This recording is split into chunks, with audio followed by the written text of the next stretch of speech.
व्यक्तीच्या मनामध्ये काही नसताना काही परिस्थितींमुळे किंवा त्याच्या नेहमीच्या कामामध्ये जर अशा प्रकारे एखादा तो दुसऱ्या व्यक्तीच्या मृत्यूला कारणीभूत ठरला तर त्याला 304 यानुसार जामीनपात्र गुन्हा धरला जात असे आणि त्या व्यक्तीची जामिनावर काही काळ मुक्तता होऊ शकते.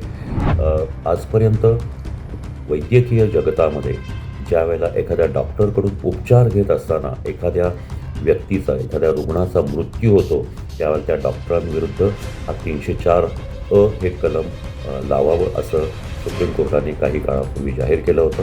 दंडविधानामध्ये याची मान्यता नसल्यामुळं अनेक ठिकाणी डॉक्टरांविरुद्ध हा 304 हेच कलम लावलं जाऊन त्यांना अजामीनपात्र गुन्हा असं ठरवून या अपराधाबद्दल त्यांना तुरुंगवासात किंवा कैदेत टाकलं जात असे आणि त्यांच्याविरुद्ध अशा प्रकारचा खटला धरला जात असे. डॉक्टरांकडून जर एखाद्या व्यक्तीचा रुग्णाचा जर मृत्यू झाला त्याच्या उपचारादरम्यान तर हा 304 म्हणजे जामीनपात्र गुन्हा धरावा अशा प्रकारची सुधारणा केली जात आहे.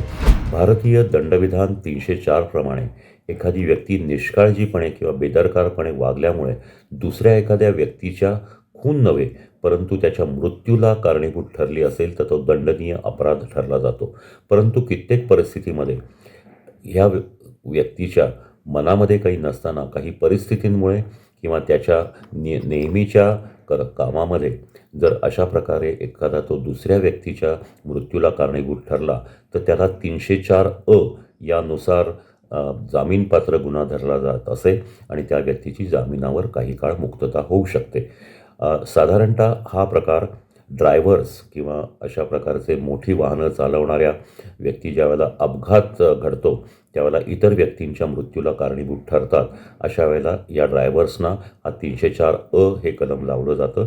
परंतु आजपर्यंत वैद्यकीय जगतामध्ये ज्यावेळेला एखाद्या डॉक्टरकडून उपचार घेत असताना एखाद्या व्यक्तीचा एखाद्या रुग्णाचा मृत्यू होतो त्यावेळेला त्या डॉक्टरांविरुद्ध हा 304 हे कलम लावावं असं सुप्रीम कोर्टाने काही काळापूर्वी जाहीर केलं होतं.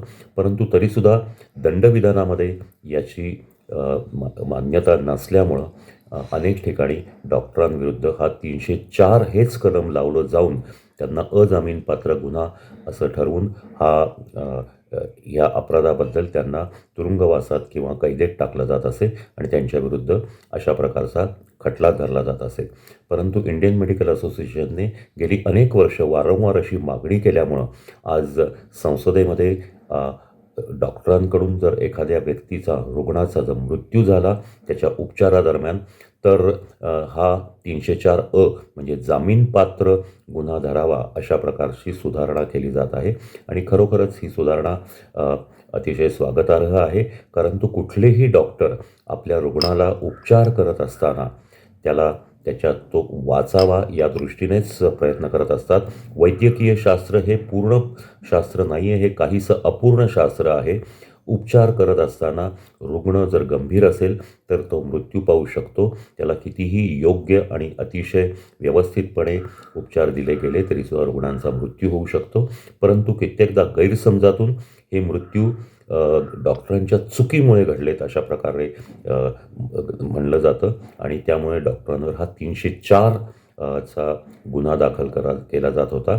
परंतु आता या 304 कलमाअंतर्गत जर गुन्हा दाखल झाला तर डॉक्टरांना तो जामीनपात्र निश्चितच ठरू शकेल आणि त्याबद्दलची जी काही त्या घटनेबद्दलच्या ज्या काही गोष्टी आहेत त्याचे सर्व पुरावे आणि इतर गोष्टी सादर केल्यानंतर डॉक्टरांना निश्चितच अशा प्रकारच्या गुन्ह्यामधून सुटका मिळू शकेल.